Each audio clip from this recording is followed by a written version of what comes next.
Hello and welcome. This is Self-Control, How to Build a Better Life. This is the podcast that will inspire you to take control of your mind, take control of your mindset, think about the thoughts that you're thinking, and use that as a way to go forward and build a better life. Today, I want to talk about an alarming trend in today's culture. I think it's something that at one point or another, we've all dealt with it, we've all seen it, we've all allowed it into our lives, we've allowed it to affect us. What I'm talking about is the kind of content we consume specifically on social media, but that would include news as well. Now, I'm doing the best I can to try and get this sort of content away from me, out of my algorithm, out of my feed. And so by doing that, I noticed that when I do see it, when I do come across it, it really sticks out. So for lack of a better term, if you've got sensitive ears, maybe you've got kids around, let's skip ahead 15 seconds. For lack of a better term, emotional porn.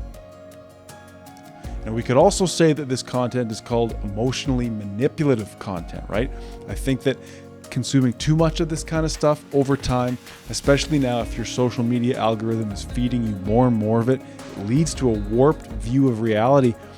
And worse than that, it leads to a warped view of oneself. It affects our self-esteem.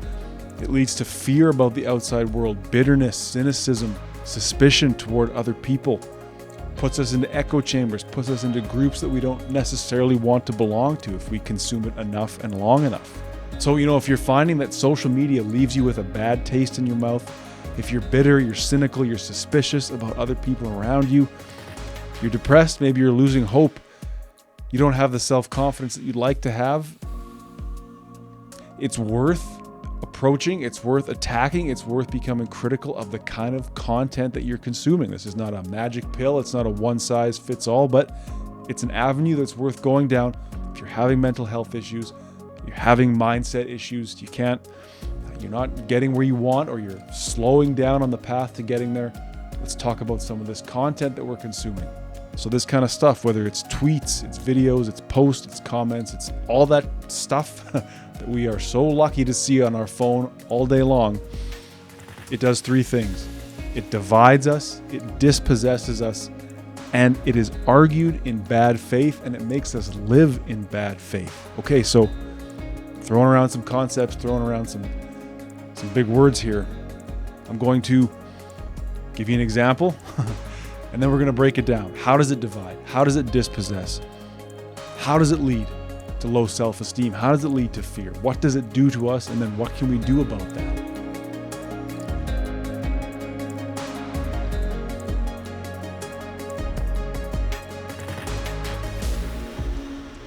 All right, so the example I'd like to give you, this is a real life example. It's a post that I came across in a men's self-help group. For those who are watching on YouTube, I'm going to overlay this right now in the video so you can see it for yourself. For those who are listening, I'll try and describe it as best I can. It's basically a meme that shows, let's say, a tweet and then a response to that tweet. The first tweet, tweeted by a woman, she says, "Why do men hate celebrating their birthdays so much?" The response to that, the second tweet, seemingly from a male user, says, "Because we're sick and tired of getting socks from people who expect boat cruises from us." So my response when I saw this my comment was, "This is emotional porn for feminized men." And that comment rubbed a couple people the wrong way. So I would like to address that and first just say, in hindsight, I would probably say that it's emotional porn for men or anybody who wants to be divided, dispossessed, and live in bad faith. I didn't have to say feminized men, I concede that, but the point still stands. This is emotional porn. This is emotionally manipulative content, right? It wants an emotional reaction from those who consume it. All right, so let's talk now. How does this kind of content divide? How does it dispossess? What does that even mean? Am I dispossessed? Are you dispossessed? And what is bad faith? They're big words. They might be foreign concepts to you, but they're worth thinking about to understand just how this content is affecting your mental health. Okay, so at first glance, that meme might seem harmless, but I really don't believe that it is. This is toxic, corrosive stuff. This is the kind of stuff that if you see enough of it, it slows down your growth, ruins your mental health, ruins your self-image, ruins your faith and your compassion towards other people as well. So, okay, let's break it down. First of all, that opening statement made by the female user. Why do men hate celebrating their birthdays? This argument is being made in bad faith. This statement is being made in bad faith. Now you're probably asking, what is he talking about? What is bad faith? Well, let me ask you this. Do men hate celebrating their birthday? Do all men all the time hate celebrating their birthdays? And of course, sure, we've maybe all been there. You may have at times not wanted to be reminded of the fact that you're getting older, the fact that you're going to die, right? It's a lot of pressure sometimes to throw a party or to be the center of attention. Maybe something has happened in your life around the time of your birthday where you're reminded of those bad memories, so you don't want to celebrate your birthday. Of course, but that is anecdotal, that is individual. We cannot make a blanket statement and say, why do all men hate celebrating their birthdays? It's understandable if you don't at times want to celebrate your birthday, but that's not what the statement says. This statement implies that all men all the time hate celebrating their birthdays, and that's simply not true. And I would think that this statement, in fact, is made by somebody who knows that it's not true, and that's bad faith. Making a statement, having an argument, putting forward a position that you know not to be true, that will deceive the other party, that will lead to an emotional reaction, I would consider that bad faith. It's a way to gain the upper hand. It's a way to gain control. People who make statements like this, and now you can start to think about how often you see it. All men this, all women that, all black people this, all white people that, all trans people, all conservatives, all liberals, all these people in this group. Why do they do this? We've now assigned the group identity to a whole bunch of individuals who may or may not subscribe to that. These sorts of comments, they paint with a broad brush in a way to get emotional reaction, to touch a nerve. And of course, they get views, they get subscriptions. I understand why this sort of content is effective, but you now have to ask yourself, am I allowing this sort of bad faith argument to affect my mental health? Am I being told that I do these things? Am I being told that I am a certain way just to fit into this argument that has truly nothing to do with me? And those other two characteristics that I mentioned were there. This statement divides people unwillingly, immediately, men and women, right? It says all men do this, and it asks male users, male receivers of this message to have a gendered response. Why do I, as a man, not like celebrating my birthday? And the answer that the gentleman makes is that because women give me crappy birthday presents and expect the world from me. So now we have divided the world into black and white, and we're now having an argument. We're having a fight over these gendered lines. And this content dispossesses people. Now, dispossession is really the true definition of the word is taking from people, right? We're saying you can't own land, you can't own property. We're dispossessing you. You don't get to possess anything. So what this statement does is it emotionally dispossesses you. The question is not, do you hate celebrating your birthday? And then there's a discussion we can have, right? It's why do you hate celebrating your birthday? Immediately, it now dispossesses you of your own thoughts and feelings about your birthday and gives you this. As a man, you hate celebrating your birthday. What's the matter with you, right? You've become dispossessed. Whatever it is that's true about you is out the window. You've now been filled in with this bad faith argument. So now you can start to identify some of this content as it comes across your feed. Are you meant to feel guilt for what's going on in the Ukraine, what's going on in the Middle East? Are you meant to feel angry for what politicians that you didn't even vote for are doing? Are you made to, as a fan of a certain sports team, take on a certain identity? Or a fan of some online guru supposed to take on a certain set of characteristics? That is bad faith. It is now dividing us into groups, and it is filling us in. It is flattening us as human beings and filling us with characteristics that are not ours, that we did not ask for. And you can imagine what that would do to someone's mental health over time. You're in this group, you feel this way, and any sort of authentic or original thought you have, put it aside and don't worry about that. That sort of inauthentic living, it corrupts us on a spiritual level. That's what in many ways leads to poor mental health, because On some level, we know this is not meant for us, and yet we're living in this inauthentic way. And we're living and we're feeling and we're thinking things that we do not truly agree with, and we're having this emotional reaction to the content because we're being manipulated. And you never agreed to this manipulation, right? You never consented to this attack on your self-esteem. And let's say you even did have issues around your birthday. Well, you were just scrolling along on your phone, and now you've been hit with this major emotional trigger. And so I really do think it's worth saying that social media, on the phone, on the computer, wherever, it's a portal into this dispossession. It's a portal into this place that is made to dehumanize and really work against positive mental health. Not all the time, not all the content, but so much of it does do that. And if you're not careful, you can get locked into that cycle. Okay, so interestingly enough, the term bad faith, it actually has two meanings, right? So we discussed the first one, that argument, all of this sort of manipulative content is argued in bad faith. They say things they know not to be true. They say things they know to be simplistic. They say things that they know will manipulate and elicit an emotional reaction from you. But bad faith goes a little deeper than that. Goes back to the 1940s and French existentialist philosophy. A man who accepts this statement as unconditionally true, right? You're a man, that means you hate celebrating your birthday. Okay? If you accept that, you are now living in bad faith. You choose to accept that you don't enjoy celebrating your birthday because of an outside influence. Okay? This argument is put upon you. This sort of group identity is put upon you. If you choose to accept it, you are now living in bad faith. And boy, think about that, living in bad faith. Letting outside factors determine how you feel about yourself. That is a recipe for poor mental health. In a sense, you're sacrificing your free will. You're sacrificing your ability to choose how you feel about yourself. Okay, let's talk now about what this means for you.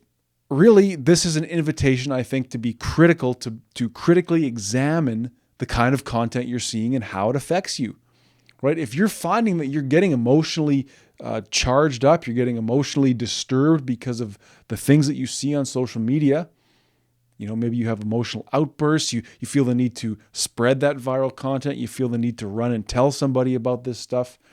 Perhaps you're having mood swings where you feel good, then you start consuming some of this content, your mood goes in the gutter. You're letting the thoughts and the words of others manipulate you, affect you. This is something now we're not saying, of course, right? Like we always say, we're not saying to do anything differently, but let's find that awareness now. When you're on social media today or tomorrow, when you're supposed to be working maybe, take note. What are you seeing and how is it making you feel? And what is your gut reaction to do? Are you wanting to feel angry? Are you wanting to feel sad because of the images, the stories you're hearing? Just be aware, and then realize that has deeper, longer-term emotional and mental health consequences on you. And I think I've tried now to share the tools with you so that you can better identify emotional manipulation, scroll past it, or you know what, this kind of stuff happens in real life. People emotionally manipulate us in real life. So remember, it's always divisive. It always frames the argument along group lines. Man, woman, as we saw with this example, conservative, liberal, trans, cis, Israel, Palestine, Ukraine, Russia, alpha, beta, good woman, bad woman. And it's always dispossessive. It assumes that you are in the fight no matter what. It doesn't give you an opportunity, right? So much of this content, really none of it, gives you an opportunity to make a counterpoint or an argument. Sure, you can make a comment in the comment section. You've really just become dispossessed at that point. This takes from you your humanity. It takes from you your unique individuality, and it fills you in with something you didn't even necessarily ask for. And remember, this content is created in bad faith, right? It wants to deceive you. It wants that emotional reaction from you, and it leads to you living in bad faith. It wants you to engage. The creators at times do not care if their statement is true. I mean, look, I talked in the last episode about my viral short about marijuana. I chose an emotionally manipulative line from that podcast. And, I'm not saying it was in bad faith because I believed what I said, but I knew well that it would get an emotional reaction. There's no nuance, right? There's no detail to the statement. It's quick, it's pithy, and it's going to get your reaction. These statements, they paint with a broad brush to get as many people as possible into the fight to get that engagement. And if you accept that engagement, if you believe what they say to be true, like I said, many people who use marijuana are not mentally sound. A lot of people argued against it, and that's what I would want. If you just say, well, I use marijuana, I must not be mentally sound, I've dispossessed you, right? You have allowed yourself to be dispossessed by a statement that I made, right? Now you can say so much of this content is an invitation for you to critically examine how you think about a subject or a situation. It's also an opportunity just to ignore it completely. Because if you accept the argument, if you accept what they say as true from the beginning without critical thought, if you just accept that being heaped upon you, as my friend Jahan would say, you're down and out. You've already lost. So you may be saying, well, what can I do? What can I do about this? I'm bombarded by this bad faith arguments. They divide me. They dispossess me. What can I do? I think firstly, you just have to be critical, right? We're hooked on social media. Maybe you need social media for work. Maybe it's a hobby that you use. Maybe it's a way to numb out after a long day. I can't tell you not to be on it. I can only tell you to be critical of what you're seeing and realize that viral content, popular content, emotionally manipulative content is exactly that. It wants your reaction. It wants to get you. It wants to make you mad. It wants to make you sad because, hey, there's endorphins that get released there, no doubt. There's an emotional release, in fact, even that happens. You may even say it's cathartic to see all this bad news and feel bad for a while. Some people are into that. Just realize it doesn't serve you as much as it uses you. So be critical, be honest about what you're thinking. And it's proven really that we get in that scrolling behavior and we're just now passively not thinking, just taking it in. Stay critical, stay vigilant. And for me, for the most part, I try not to look at it. I do see a lot of it, but I just try to keep it moving, right? And so if it does happen, I note that emotional response, right? I got to tell you, on the news last night, I saw some footage from Palestine, and there was a young boy crying, and the translation was that this young boy had been standing there when the explosion happened, and that he carried a decaying with his own hands. Why the hell did I have to see that? Because immediately I noted that emotional response. I felt terrible having to see that. And you may say, well, you have to watch the news. You have to be on social media. You have to be informed about the world around you. But I have to ask you then, at what cost? Does the evil and destruction in the world have to go inside you? Does something over which you have no control have to rob you of your peace, rob you of your life, rob you of your center? And this is content, this is storytelling that enriches other people. It enriches huge companies. That's the economy. You have to ask yourself, do I want to be constantly used up, constantly dispossessed, and constantly, filled in with the stuff that I can't control, I can't change, and it's clearly having a negative effect on me? Now, if you're more mentally sound, sure, I watched the news for half an hour, had some emotional response. It didn't affect me too much, but it gets me thinking, if it becomes addicting, if it becomes a habit, you at some point have to ask yourself, at what cost am I taking this in? Does the evil of the world have to go inside me? Aren't there things on a local, personal, individual level that I could be attending to? So we'll leave it there. I want to thank you for listening. Thank you for watching. And until we speak again, please remember that better is possible.